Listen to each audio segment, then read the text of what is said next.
I feel like, well, on surface level, it is a conversation starter. Like people ask me, what does this one mean or what does that one mean? Some of these I got in different countries. Some of these have sentimental meaning, and some of them I just have the hookup on a store. I can get rings for the low. But either way, it's kind of like an icebreaker. And then also, I just feel as though like it is just kind of all over the place. It's all over the place, but it's in unison too.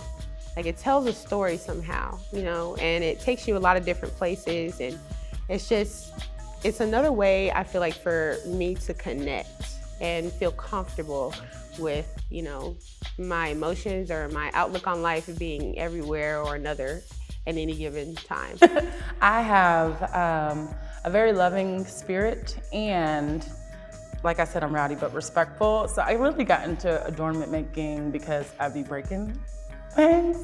And working with crystals in particular and copper, I remember just being at a friend's house and they had a bunch of copper at their house for some reason, and I was venting with a friend because I was, that's one of your tools. Talk to a friend before you do some wild shit.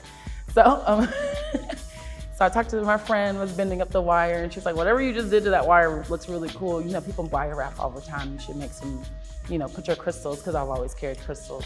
You should put your crystals in there and then like sell necklaces. And so I started doing that, and then that's what I've been doing since then. For me, I like to, like I said, I'm an artist, and so I really love pieces that are sort of like loud and bold and also handmade or handcrafted. And so like these are like someone who's a woodworker. I also just went to a metalworking workshop. I forgot to mention this piece. And so I just made this yesterday.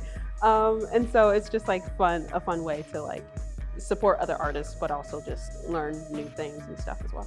My jewelry is very minimal. I'm very minimal myself. Like when I go to events, a lot of people don't recognize me until they know me. I kind of just I stay to myself because I like to observe. That's how I produce my art. I like to see people in their natural like happiness. So when I stay to myself, I can draw that without being intrusive to people. So I try to keep myself minimal to where like I'm not iced out, I'm not blinging. I try to keep it like, okay, he got a couple pieces on, but he not really like bold on nobody. Kind of just stay to myself. Love my girl. So growing up, being from the country, I have family members that always had one goal to somewhere. And I don't think it was necessarily for a fashion statement, but I think it was more so because they needed it. And so they wore that. So this past year at Do-Rag Fest here in Charlotte, North Carolina, I was able to go ahead and get my own grill. I also have a Gap, and so close up, I have a Gap bar in here. I felt like I wanted something that could still highlight my Gap and not take that away, because I have a love-hate relationship with it. But for the most part, I love my Gap, so I did want to highlight that. So when I first saw like this opportunity in adornment, like right, and I immediately thought of like Zora Neale Hurston and Will to Adorn. She was like, that's the second most important element of Black expression, is like their adornment, right? And so I think for me, it is a lot about pouring back into myself, the ways that you have to give the world so much, that act of adornment, not even just putting on jewelry, but putting on my hair, putting on the lip gloss, everything, just to kind of have that moment where you can put something back into yourself before you go out into the world. And sometimes voluntarily, sometimes involuntarily, you have to give so much. So yeah, I think it's just me, like, it's the evidence of me taking time to care about myself. I feel that my jewelry makes a statement.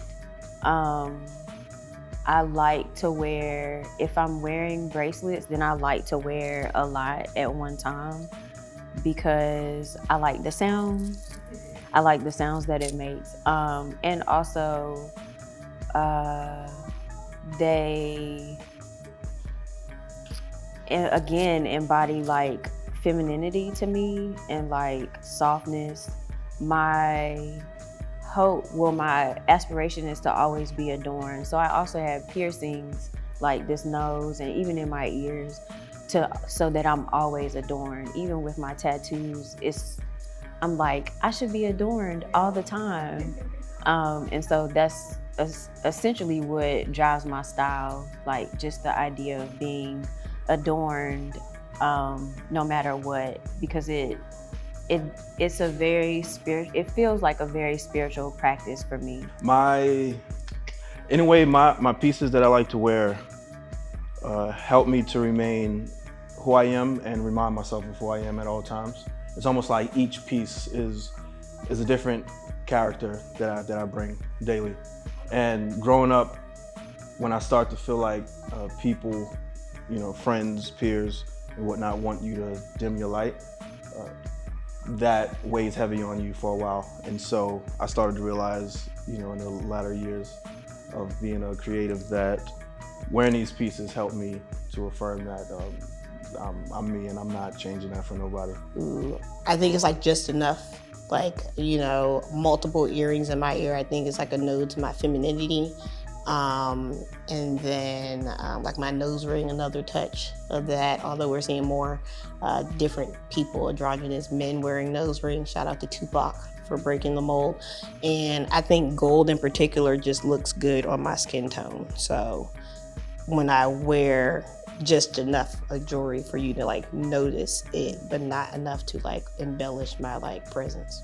Gold is pretty much the highest. It's rare, but then it's the type of gold, And I think for a long time, just our ancestors, parents, it took them a while to acquire certain pieces of gold.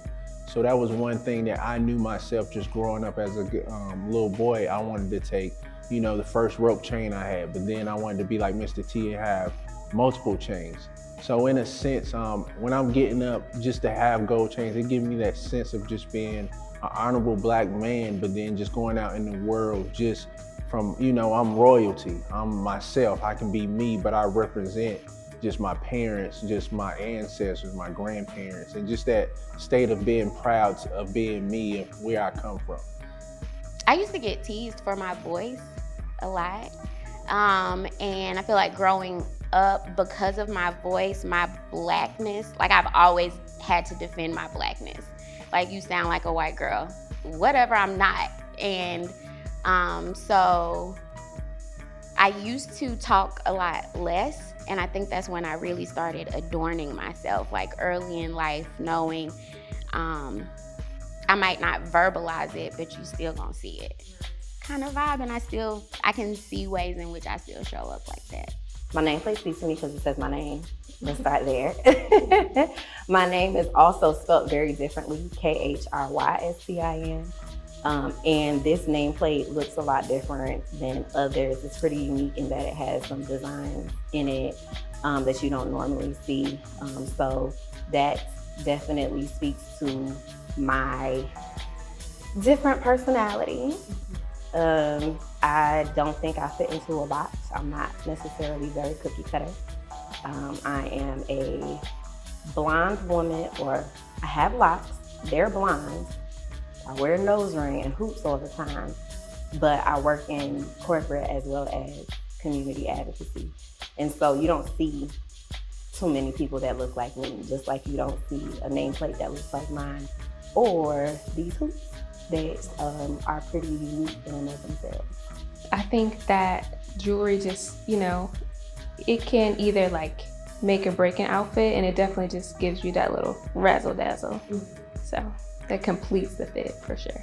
So thinking about our mental health, it's easier for me to be me, right? And I feel like when we're in spaces where we're trying to pretend to be somebody else, we really don't last long. I feel like we either outgrow that space or we start to realize that's not really the space for me. And so just really thinking about what it does to us mentally, we function the best as us.